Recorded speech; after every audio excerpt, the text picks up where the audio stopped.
जड़ीबूटी चेरमूलिकारे समस्त को स्वागत। माँ भौणी माने सांग साथी माने आसतु आज आम जाना चर्म रोग समस्या विषय।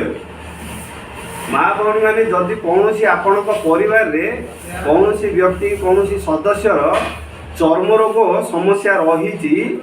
माने से चर्म रोग को लेकिन आपण माने केते प्रकार उपचार केते प्रकार औषध केते प्रकार डाक्टरी चिकित्सा कला परे मध्य जदि से चर्म रोग उपशम हेउनी सेई माने रोग को लेकिन परिवारटा जाक चिंतार रहुच ताहेले मु आपण मानकु वीडियो माध्यम रे किछि औषधर उपचार विषय रे मु कहूची आपण माने नियंतु आउ से मेडिसिन की मध्य लगांतु आ ताकु मध्य खांतु देखिबे आपणकर जेमितिका जो प्रकार चर्म रोग होइथिबो आउ जड़े जड़े भाई भौणी एमिति मध्य अछंती जो मानकर बहुत पुराना रोग चर्म रोग माने काकु 10 वर्ष काकु 8 वर्ष काकु 15 वर्ष है चर्म रोग थिबा कारणरू से चर्म रोग को दबेगी रखिया पाई ताकु चापिकी रखिया पाई प्रतिदिन एलोपैथी बटिका खाउछन। एलोपैथिक बटिका छाड़ी देला परे पुणी आउ थे से बटी रोगटा कौन आउ थे हेबाकू लागू से जो माँ भौणी माने जेमिति आमर धला छऊ रंग छऊ एक्जिमा विसर्प जादू काछु कुंडिया एलर्जी फंगल गेमेरिया जेते प्रकार चर्म रोग कोष्ठ व्याधि धला छऊ कोष्ठ व्याधि रंग छऊ जेते जेते माने केते प्रकार कौन चर्म रोग रहुची हेले आमर एलोपैथिक दुनिया रे कौन ए जो केते प्रकार जो चर्म रोग रहुची माने सब प्रकार चर्म रोग पाई तार सब प्रकार अलग अलग मेडिसिन रहुची किंतु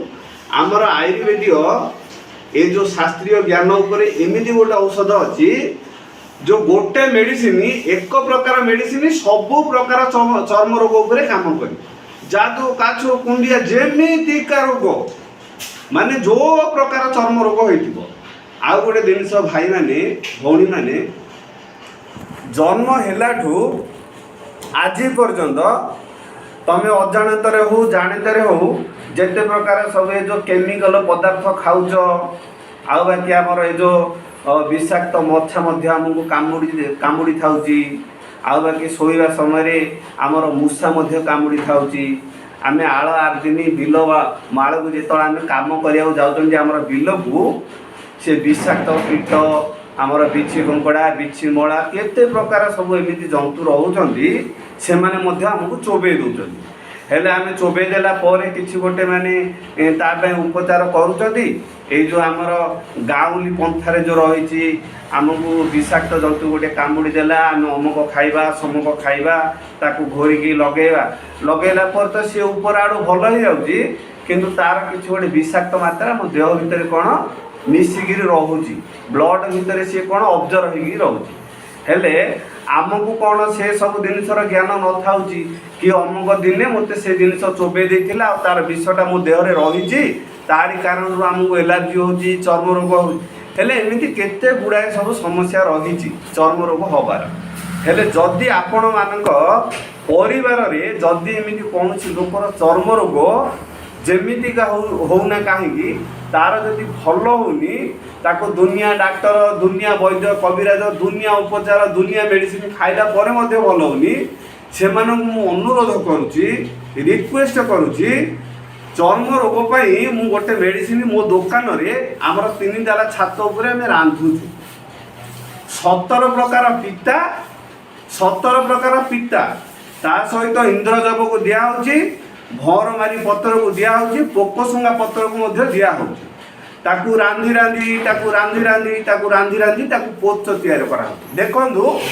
ए मेडिसिन देखंदु ये हैला आमर चर्म रोग पाई धला छऊ कोष्ठ रोग जादू काछु एकजिमा बिंची विसर्प माने जेमितिका चर्म रोग होजु एलोपैथिक खाई खाई आपण विरक्त होइले एलोपैथिक मेडिसिन खाइले खाउथुले जाक ही भल होउची छाड़ीदेला 2 दिन पर आउ थे हबाक लगे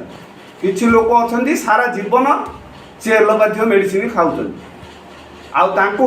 निजर जीवन प्रति गोटे घृणा भाव पड़े तांकर से चर्म रोग को लेकिन सी सब दुख मन रोचे भावुंट मोर चर्म रोग को लेकिन बंधु बांधव साई पड़िशा गाँव में मत घृणा करुवे आउ सत सी गोटे घृणार रोग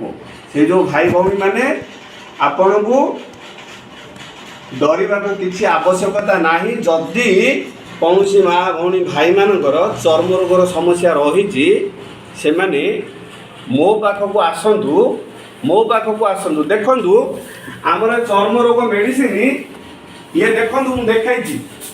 गुड़ाक कौन केवल चर्म रोग बनाई गोटे 4 घंटा रंधाला ताकू गोटे मास काल कोच कर रखाला रखाला पुणी आउ थे रंधाला रिफाइट कराला कर रखाई आ भर आसिक दिन जाक लोक नौन से जो माँ भौणी मैंने आमर बोतलटा आम दुकान में बिका 300 टंका हेले तुमको कौन 2टा बोतल नवा पड़े 2टा बोतल तुम एकजिमा हो धड़ा छौ हो कोष्ठ व्याधि हो जमीका चर्म रोग सी जब भल होनी आपणकर केते दूर होना कहीं जमी आमर खोर्धा आमर भुवनेश्वर कटक आमर ओडिशा रे जो डिस्ट्रिक्ट होना कहीं तुमर चर्म रोग तुमर माने बेल्ट तुम डिस्ट्रिक्ट रे तुम एरिया जो डॉक्टर अच्छा से मेडिसिन देले तो आपणकर भल होनी टिके आपण कष्ट करंतु बरहमपुर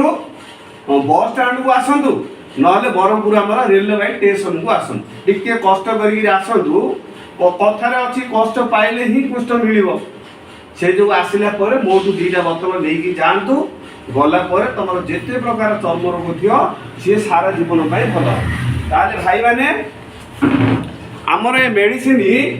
जिते आप सेवन करेंगे सेवन करने समय आर अनुपान है कौन 3 मास काल लिंब दांत काठी आपण घषिया पड़ो जदि चर्म रोग पर नौ हेले यू गोटे कप यू गोटे कप 2टा जाक एत खंडे पानी रे ग्लास रे मिसा हम आपको पाहांतिया भोर खाली पेटे थरे पूरा संपूर्ण खाली पेटे आपको थरे आउ ये मेडिसिन टाक गोटे ठिपी बाहर कर गोटे गिना को शोवा समय मेडिसिन टाक लगा हम देह सारा जोड़े जोड़े चर्म रोग हो लगा हबार आउ बाकी आमिष मीठा क्षीर आमिष मीठा क्षीर ए मेडिसिन खाइबा समय ताकू बंद रखा भाई मुझे छोट मुहरे बड़ कथा कहूनी तुमर जमीका चर्म रोग हो प्रथम ए मेडिसिन टा खाइबार गोटे 2-4 दिन पर से जीवाणु गुड़ा सब बाया पागल हो बाया पागल होला पर कुकुर जमी कामुड़ी से मैंने देह सारा खाली कुंडे हम माने कामुड़े तुमको एमती लगे मेडिसिन टा खाइलु आम अधिका है किंतु 2-4 दिन अधिका हम से जीवाणु जहाँ मरिया पूर्व बाया पागल हो चोबेबे तापर धीरे धीरे धीरे धीरे रोगटा कमी कमी आस ए मेडिसिन सरिया भितर तुमर जमीका चर्म रोग हो सी सारा जीवन भल हो से जो भाई मैंने आमर ठिकाना है बरहमपुर फास्ट गेट आमर ठिकाना है Berhampur first gate Kalua Sahi Berhampur first gate Kalua Sahi माने बरहमपुर गंजाम जिला बरहमपुर भितर ही आमर घर आमर साईर ना हूँ कालुआ साई फास्ट गेट कालुआ साई यहीटा हूँ आम निज घर आमर टाइम टेबुल एमती कौन सी गोटे निर्धार्य ना तुम जेतल जो समय आसिले आम घरे रही था सकाल 7 रु राति 12 पर्यंत तुम जेतल आसिले आमठू मेडिसिन पाइपर से जो बरहमपुर रेलवे स्टेशन जदि आसुँच आपंकर बेसी दूर ताले से रहीकि कहले मैंने ऑटो रिक्शा वाला को ओह्लैला ट्रेन रु तांको कहे बरहमपुर फास्ट गेट कालुआ साई मुझे बरहमपुर फास्ट गेट कालुआ साई नि सी आमर कालुआ साई नहीं आसो कालुआ साई आसला कालुआ साई पचारिदेव तुम ये जो चेरमूलिका दिखाई कौटे माने सी तुमको निश्चय आम घर देखईदेवे घर आसिक एमती 2टा बोतल नियंतु जदि खास कर चर्म रोग आपण मैंने हैरान होते आमर मोबाइल नंबर है 9227 627 8352 ये है गोटे नंबर आउ गोटे नंबर है 82232248 ये है गोटे नंबर आउ बाकी आमर ये है बरहमपुर फास्ट गेट मौरी कालुआ साई यहाँ है आमर ठिकाना से जो भाई मैंने ଆପଣଙ୍କର ଯେତେ ଦୂର ହେଉନା କାହିଁକି ଆପଣ ଯଦି ଚର୍ମ ରୋଗକୁ ନେଇକି ସବୁବେଳେ ଏ ଯେଉଁମାନେ ଘୃଣା ହୀନମାନର ଜୀବନ ଯାପନ କରିବାକୁ ପଡ଼ୁଛି, ନିଜକୁ ଖରାପ ଲାଗୁଛି, ଯଦି ଏଇଥିରୁ ମୁକ୍ତ ହେବାକୁ ଅଛି ତାହେଲେ ଆମର ହନୁମାନ ସିଏ କେତେ ଦୂର ମାପିକି ଯାଇକି ମାନେ ସେ ଯେଉଁ ଗନ୍ଧମାର୍ଦ୍ଦନ ପର୍ବତକୁ ଉଠେଇକିରି ଆଣିଥିଲେ। ସେ ଯେଉଁ ତୁମକୁ ଯଦି ଏ ରୋଗରୁ ମୁକ୍ତ ହେବାର ଅଛି ଭଲେ ତୁମର କେତେ ଦୂର ହେଉଛି ହଉ, ମାନେ ବ୍ରହ୍ମପୁର ଆସିବାଟା ଟିକେ କଷ୍ଟ ହେବ, 2 ପଇସା ଖର୍ଚ୍ଚ ହେବ, କିନ୍ତୁ ଆପଣ ତ ସେ ରୋଗରୁ ମୁକ୍ତ ହେଇଯିବେ ନା। ସେ ଯେଉଁ ମା ଭଉଣୀମାନଙ୍କୁ ମୁଁ ଅନୁରୋଧ କରୁଛି ମୋ ପାଖରୁ ଏ ସର୍ବସିଦ୍ଧି କୁଆଖ